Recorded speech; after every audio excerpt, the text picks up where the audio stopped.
مخکې له دې چې ویډیو ته لاړ شو له تاسو څخه هیله کوم چې زموږ یوټیوب چینل سبسکرایب کړئ. نو د سبسکرایب کولو لپاره به لومړی راشئ دا سره بټنه سبسکرایب به کلیک کړئ. له هغه وروسته به د بیل نشان کلیک کړئ یا د زنګ نشان، بیا به آل یا ټول انتخاب کړئ. زموږ د ویډیوګانو نشریدو سره به تاسو ته خبروای درشي. جزاک الله خیر. دا ولا مبین خان السلام علیکم ستړی مچ وعلیکم السلام والنام خدا دا شکایه و دغه درشلی اغوستی و سلامی و نام خدا ولا هغه پروګرام دی ماولی د ډیر تکړه آفرین دی ډیر ښه پروګرام دی ولا الله مقدر که خطاب صاحب تاسو او د تاسو تلویزیون ټولو کتونکو ته سلامونه او احترامات وړاندې کوم. خطاب صاحب یو وضاحت باید زه وکړم چې دلته دا ډیر خلک ماته طالب وایي. زه د طالب د پښو خاورو ته هم نسم رسېدلی. طالب هغه څوک دی چې د دغه ټایټل او نامه لاندې د امریکا امپراتوري له خاورو سره خاورې کړله. موږ طالبان نه یو، لیکن د دغه ملت خلک یو حق لرو چې له یو چا له یو تنظیم او له یو نهضت نه ملاتړ وکړو. دا مسلم حق ده د مونږه. او دا خو وروره دیموکراسي مختر کړی یم. دا اوس دیموکراسي په حساب یم که ګازوپل کې دیموکراسي کې هم ازادي د بیان، ازادي د افکارو، په اسلام کې هم حق ده پاتې کېږو. بالکل خطاب صاحب محترم، دا چې څنګه مونږ طالبان شولو، د طالبانو ملاتړي شولو. په 2008 کال کې ما د کابل په منډۍ کې دکان درلوده. دغه خلکو چې د مونږ په کور چاپه ووهله، زمونږ استي ونیستي، دوی بمبار کړله، زمونږ د خویندو د میندو بې عزتي وکړله. په 10 جربو لرو کې د ما مور، د ما خور، د ما خویندې په یخ ژمي کې له کور نه ویستلي، د مونږ کور یې بمبار که.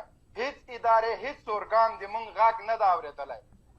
دغه دیموکراتان دا له غار نه راغلي خلک، د دوی وحشتونه و چې خلک طالبان شول.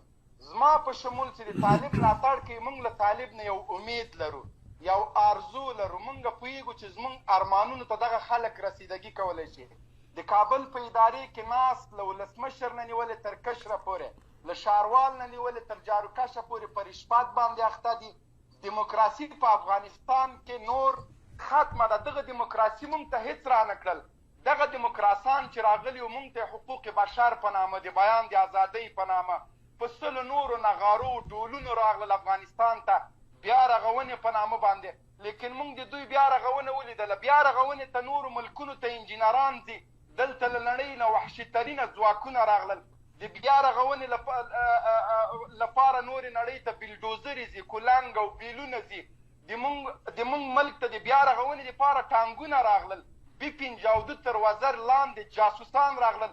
هغه څوک چې طالبانو تر کولابه تښتولي وو، هغه یې د اتلانو او د مارشالانو په څېر بیرته په کابل حاکم کړل. ولې طالب راغی؟ ولې طالب مات شو؟ ولې طالب بیرته راجګ شو؟ ولې طالب نړیوال قوت شو؟ ولې طالب نړۍ وپېژندله؟ په دې باندې د افغانان سوچ وکړي. هغه وخت او ورځې زما په یاد دي خطاب صاحب چې رقص مرده و، دلته د خلکو په سرو میخونه وهل کېده، دلته د افغان پیغلو نه سینې پرې کولې. دغه وحشتونه او ظلمونه و چې طالب راغی. طالب یو واحد افغانستان مونږ ته جوړ که.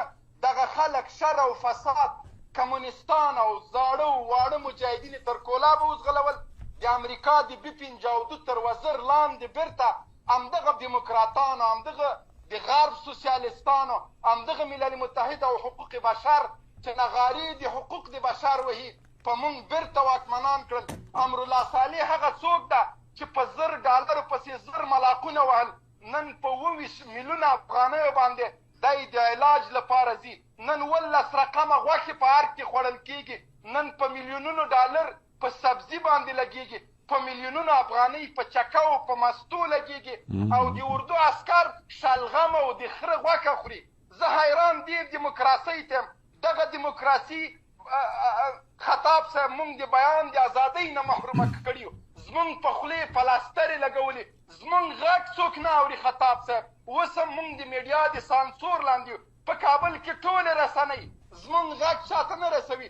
دلته 18 کاله ظلمونه شوي، جوماتونه وران شوي، منبرونه په شهادت رسېدلي، د بخاري او د ترمذي استادانو ته زولنې اچول شوي. د دیموکراسۍ په نامه زمونږ د خویندو عزتونه لوټ شوي. دلته د وا معتصمات چغې پورته شوي.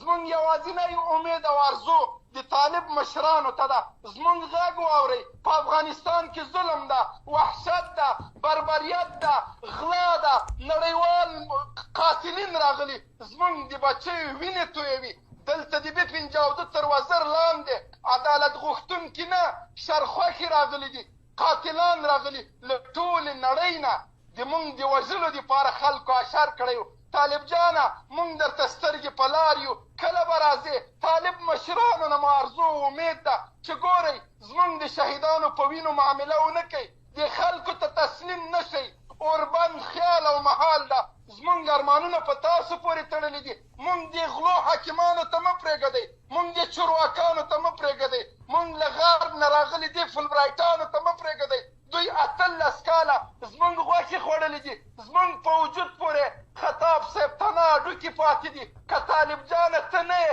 زمونږ هډوکي هم دوی خوري زمونږ نسل او فصل یې برباد که د ستاره افغان په نامه باندې فاحشې ډرامې زمونږ د نسل فکرونه تباه کړل طالب جانه خدای دې